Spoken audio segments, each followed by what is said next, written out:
চকরিয়ায় gas ট্যাঙ্কিবাহী truck নিয়ন্ত্রণ হারিয়ে বাড়িতে উল্টে পড়েছে। কক্সবাজারের চকরিয়া উপজেলার হারবাং ইউনিয়নের হারবাং স্টেশন উত্তর পাশে চট্টগ্রাম কক্সবাজার মহাসড়কে গ্যাস ট্যাঙ্কিবাহী একটি ট্রাক নিয়ন্ত্রণ হারিয়ে রাস্তার পশ্চিম পাশে একটি বসতবাড়ির ওপর উল্টে পড়ে।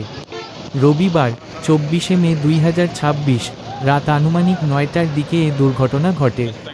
স্থানীয় সূত্রে জানা যায়, দুর্ঘটনায় কোনো হতাহতের ঘটনা না ঘটলেও বাড়িটির ব্যাপক ক্ষয়ক্ষতি হয়েছে।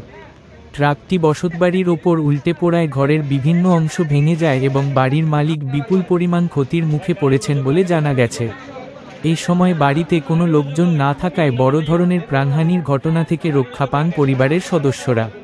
স্থানীয়রা জানান, অল্পের জন্য প্রাণে বেঁচে গেছেন তারা। দুর্ঘটনার খবর পেয়ে ঘটনাস্থলে চিরিঙ্গা হাইওয়ে থানার পুলিশ উপস্থিত হয়। পুলিশ জানায়, কী কারণে ট্রাকটি দুর্ঘটনার কবলে পড়েছে তা তদন্ত করে দেখা হবে। বর্তমানে ট্রাকটি উদ্ধারের কাজ চলমান রয়েছে।